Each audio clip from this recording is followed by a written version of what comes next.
আসসালামু আলাইকুম। সংবাদে আপনাদের সবাইকে স্বাগত জানাচ্ছি। আমি ফিরোজ তোহা। শুরুতেই সংবাদ শিরোনাম। বাংলাদেশের সর্বশেষ গুরুত্বপূর্ণ আপডেট সংবাদে আপনাকে স্বাগত। শুরুতেই সংবাদ শিরোনাম, পরে বিস্তারিত। শুরুতেই জানাব, নোয়াখালী অঞ্চলকে সন্ত্রাসের জনপদ বানিয়েছিলেন আওয়ামী লীগের সাধারণ সম্পাদক ওবায়দুল কাদের। ওবায়দুল কাদের এবং তার ভাই মির্জা কাদের নোয়াখালী জনপদকে সন্ত্রাসের জনপদ বানিয়েছিল বলে দাবি করেছেন বিএনপির নেতা আলহাজ ফখরুল ইসলাম। এরপর জানাব, তারেক রহমানের 4 মামলা বাতিলের রায়ের বিরুদ্ধে রাষ্ট্রপক্ষের আপিল। বিএনপির ভারপ্রাপ্ত চেয়ারম্যান তারেক রহমানের বিরুদ্ধে দায়েরকৃত চাঁদাবাজির 4টি মামলা বাতিল করে হাইকোর্ট। মামলা বাতিল সংক্রান্ত হাইকোর্টের রায়ের বিরুদ্ধে লিপ্ট আপিল করেছে রাষ্ট্রপক্ষ।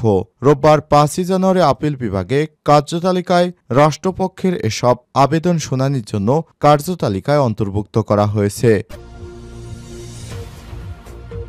এদিকে শেখ হাসিনা গণভবন ছেড়ে পালানোর ঘটনা নতুন পাঠ্য বইয়ে। ছাত্র জনতার আন্দোলনের মুখে ফ্যাসিস্ট শেখ হাসিনা সরকার পতনের পর শিক্ষাক্রম ও পাঠ্য বইয়ে ব্যাপক পরিবর্তন এনেছে অন্তর্বর্তীকালীন সরকার। শেখ হাসিনার প্রবর্তন করা কারিকুলাম বাতিল করে চালু করা হয়েছে 2012 খ্রিস্টাব্দের কারিকুলাম। ইতিহাস নির্ভর অনেক বিষয়ে পরিবর্তন এসেছে। বাদ গেছে আওয়ামী লীগ সরকারের নানা উন্নয়ন কর্মকাণ্ডের অতিরঞ্জিত চিত্র। এবারে জানাবো, 5 দিনের মধ্যে গুড়ি গুড়ি বৃষ্টির পূর্বাভাস। আগামী 5 দিনের মধ্যে দেশের উত্তরের অঞ্চলগুলোতে হালকা অথবা গুড়ি গুড়ি বৃষ্টি হতে পারে বলে জানিয়েছে বাংলাদেশ আবহাওয়া অধিদপ্তর। শনিবার 4 জানুয়ারি সকাল 9টা থেকে পরবর্তী 72 ঘণ্টার আবহাওয়ার পূর্বাভাসে সব তথ্য জানানো হয়েছে। এদিকে সব সেক্টরে আওয়ামী সিন্ডিকেট এখনও বসে আছে, অভিযোগ করলেন জামাতের আমির। সব সেক্টরে এখনও আওয়ামী সিন্ডিকেট এখনও বসে আছে বলে মন্তব্য করেছেন বাংলাদেশ জামাত ইসলামের আমির ডা শফিকুর রহমান। আজ দুপুরে জেলা জামাতের আয়োজনে কুষ্টিয়া সরকারি কলেজ মাঠে কর্মী সম্মেলনে সব কথা বলেন জামাতের আমির। এবং সর্বশেষ জানাবো, মধ্যরাতে বুলডোজার দিয়ে ছাত্রলীগের কার্যালয় গুড়িয়ে দিল শিক্ষার্থীরা। নিষিদ্ধ সংগঠন বাংলাদেশ ছাত্রলীগের বাংলাদেশ কৃষি বিশ্ববিদ্যালয় বাকিবি শাখার কার্যালয় গুড়িয়ে দিয়েছে বিশ্ববিদ্যালয়টির শহীদ শামসুল হক হলের কিছু শিক্ষার্থী। শুক্রবার দিবাগত রাত 1টার দিকে বিশ্ববিদ্যালয়ের কেন্দ্রীয় মসজিদ সংলগ্ন শাখা ছাত্রলীগের ওই কার্যালয় ভেঙে ফেলা হয়। প্রিয় দর্শক, এতক্ষণ শুনছিলেন সংবাদ শিরোনাম, এবারে বিস্তারিত। তবে তার আগে বন্ধুরা, অনুরোধ থাকবে সংবাদটিতে একটি লাইক দিন।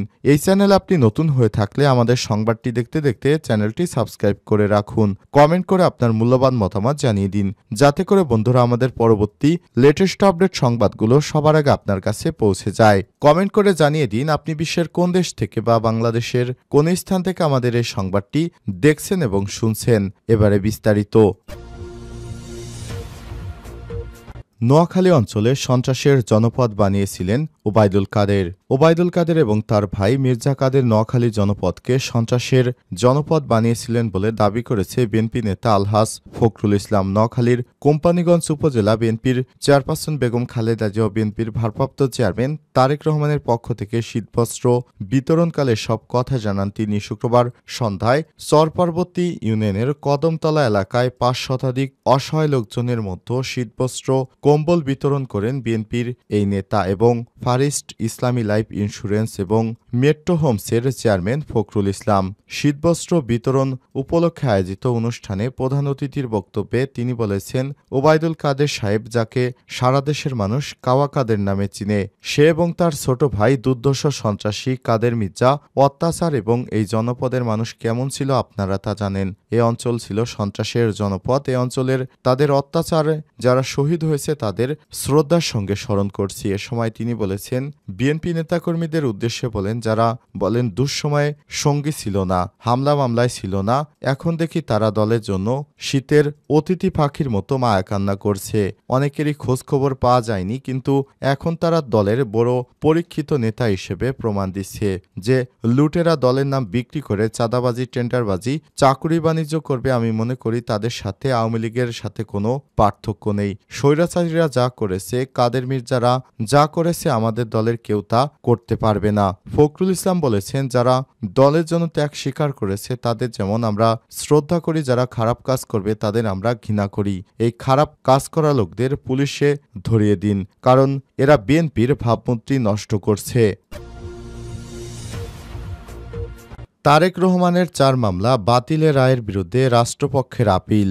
বিএনপির ভারপ্রাপ্ত চেয়ারম্যান তারেক রহমানের বিরুদ্ধে দায়েরকৃত চাঁদাবাজির 4টি মামলা বাতিল করে হাইকোর্ট। মামলা বাতিল সংক্রান্ত হাইকোর্টের রায়ের বিরুদ্ধে লিপ্টু আপিল করেছে রাষ্ট্রপক্ষ। রোববার 5 জানুয়ারি আপিল বিভাগের কার্যতালিকায় রাষ্ট্রপক্ষের এসব আবেদন শুনানির জন্য কার্যতালিকায় অন্তর্ভুক্ত করা হয়েছে। জ্যেষ্ঠ বিচারপতি মোহাম্মদ আশফাকুল ইসলামের নেতৃত্বাধীন আপিল বিভাগের 4 বিচারপতির বেঞ্চে সব আবেদনের উপর শুনানি হবে। আবেদনে রাষ্ট্রপক্ষ বলেছে, মামলা বাতিল করে হাইকোর্ট যে রায় দিয়েছে তা সঠিক হয়নি। গত 23 অক্টোবর বিচারপতি একেএম আসাদুজ্জামান ও বিচারপতি সৈয়দ এনায়েত হোসেনের দ্বৈত হাইকোর্ট বেঞ্চ তারেক রহমানের বিরুদ্ধে দায়েরকৃত 4টি মামলা বাতিল করে রায় দিয়েছিল। এই রায়ের বিরুদ্ধে লিপ্টু আপিল করে রাষ্ট্রপক্ষ। প্রসঙ্গত 2007 সালে বিভিন্ন ব্যক্তি বাদী হয়ে গুলশান, কাফরুল, শাহবাগ, ধানমন্ডি থানায় চাঁদাবাজির অভিযোগে তারেক রহমানের বিরুদ্ধে সব মামলা দায়ের করে। মামলা দায়েরের বৈধতার প্রশ্নে হাইকোর্ট ফৌজদারি কার্যবিধি 561/ক ধারায় আবেদন করা হয়। শেখ হাসিনার গণভবন ছেড়ে পালানোর ঘটনা নতুন পাঠ্য বইয়ে। ছাত্র জনতার আন্দোলনে শেখ হাসিনা সরকার পতনের পর পাঠ্যক্রম ও পাঠ্য বইয়ে ব্যাপক পরিবর্তন এনেছে অন্তর্বর্তীকালীন সরকার। শেখ হাসিনার প্রবর্তন করা কারিকুলাম বাতিল করে চালু করা হয়েছে 2012 খ্রিস্টাব্দের কারিকুলাম। ইতিহাস নির্ভর অনেক বিষয় পরিবর্তন এসেছে, বাদ গেছে আওয়ামী লীগ সরকারের নানা উন্নয়ন কর্মকাণ্ডের অতিরঞ্জিত চিত্র। বিভিন্ন শ্রেণীর বইয়ে স্থান পেয়েছে ছাত্র জনতার কারিকুলাম। আন্দোলনের নানা কাহিনী, ছবি, কার্টুন সহ নানা বিষয় উঠে এসেছে। স্বৈরাচারী শেখ হাসিনা সরকারের গণভবন ছেড়ে পালিয়ে যাওয়ার তথ্য। জুলাই আন্দোলন চলাকালে বাড্ডায় হেলিকপ্টার থেকে ছাত্র জনতার ওপর গুলি করার বিষয়টিও পাঠ্য বইয়ে শিক্ষার্থীদের সামনে তুলে আনা হয়েছে কার্টুনের মাধ্যমে। জাতীয় শিক্ষাক্রম ও পাঠ্যপুস্তক বোর্ড এনসিটিবির ওয়েবসাইটে প্রকাশ করা হয়েছে পাঠ্য বইয়ের সফট কপি। নবম ও দশম শ্রেণীর বাংলা সাহিত্য বইয়ে স্থান দেয়া হয়েছে আমাদের নতুন গৌরবগাথা অধ্যায়ের। এই অধ্যায়ে উঠে এসেছে স্বৈরাচারী শেখ হাসিনা সরকারের গণভবন ছেড়ে পালিয়ে যাওয়ার তথ্য। এখানে বলা হয়, সেদিন 5 আগস্ট 2024 36 জুলাই। বাংলাদেশের ক্যালেন্ডার জুলাইতে থেমে গেছে। শুধু বাংলাদেশ নয়, সারা দুনিয়ার মানুষ তাকিয়ে আছে বাংলাদেশের দিকে। আন্দোলনকারী ছাত্র জনতার এক দফা এক দাবি পেশ করেছে। সারা দেশ থেকে মানুষ ঢাকায় ছুটছে, ঘেরাও করবে গণভবন, মূলোৎপাটন করবে শাসন ক্ষমতা আঁকড়ে থাকা ফ্যাসিবাদী শাসককে। কারফিউ উপেক্ষা করে ঢাকার উত্তরার পথে মানুষের দেখা মিলল। যাত্রাবাড়ির দিকে মানুষ জড়ো হতে থাকলো। ধীরে ধীরে মানুষ আর মানুষের ঢল। জনতা গণভবনে পৌঁছে যায় দুপুর নাগাদ। পতন অত্যাসন্ন টের পেয়ে স্বৈরাচার সরকার প্রধান পালিয়ে যায় দেশ ছেড়ে। এ অধ্যায়ে আরও বলা হয়েছে, 2024 খ্রিস্টাব্দের শুরুতে প্রহসন নির্বাচনের মাধ্যমে ক্ষমতা দখল করে সরকার। উঠে আসে বিভিন্ন বেসরকারি বিশ্ববিদ্যালয়, স্কুল, কলেজ, মাদ্রাসা শিক্ষার্থীদের অবদানের ইতিকথা নামক বিভিন্ন গল্প। এগুলোই বর্তমান পাঠ্য বইয়ে সংযোজন করা হয়েছে। 5 দিনের মধ্যে গুড়ি গুড়ি বৃষ্টির পূর্বাভাস। আগামী 5 দিনের মধ্যে দেশের উত্তরাঞ্চলের জেলাগুলোতে হালকা অথবা গুড়ি গুড়ি বৃষ্টি হতে পারে বলে জানিয়েছে বাংলাদেশ আবহাওয়া অধিদপ্তর। শনিবার 4 জানুয়ারি সকাল 9টা থেকে পরবর্তী 72 ঘন্টার পূর্বাভাসে সব তথ্য জানানো হয়েছে। আবহাওয়া অফিস জানায়, উপমহাদেশীয় উচ্চচাপ বলয়ের বর্ধিত অংশ পশ্চিমবঙ্গ এবং তৎসংলগ্ন এলাকা পর্যন্ত বিস্তৃত হয়েছে। মৌসুমের স্বাভাবিক লঘুচাপ দক্ষিণ বঙ্গোপসাগরে অবস্থান করছে। এর বর্ধিত অংশ উত্তর পূর্ব বঙ্গোপসাগর পর্যন্ত বিস্তৃত রয়েছে। শনিবার সকাল 9টা থেকে পরবর্তী 24 ঘন্টায় অস্থায়ীভাবে আংশিক মেঘলা আকাশ সহ সারা দেশে আবহাওয়া শুষ্ক থাকতে পারে।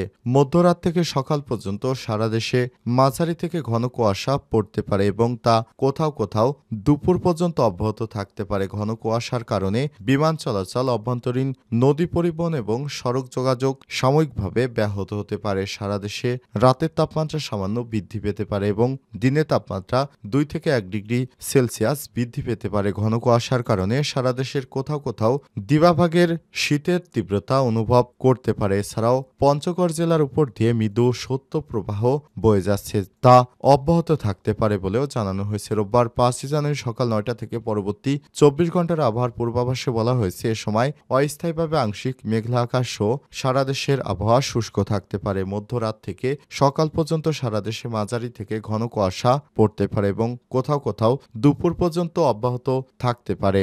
ঘন কুয়াশার কারণে বিমান চলাচল, অভ্যন্তরীণ নদী পরিবহন এবং সড়ক যোগাযোগ সাময়িকভাবে ব্যাহত হতে পারে।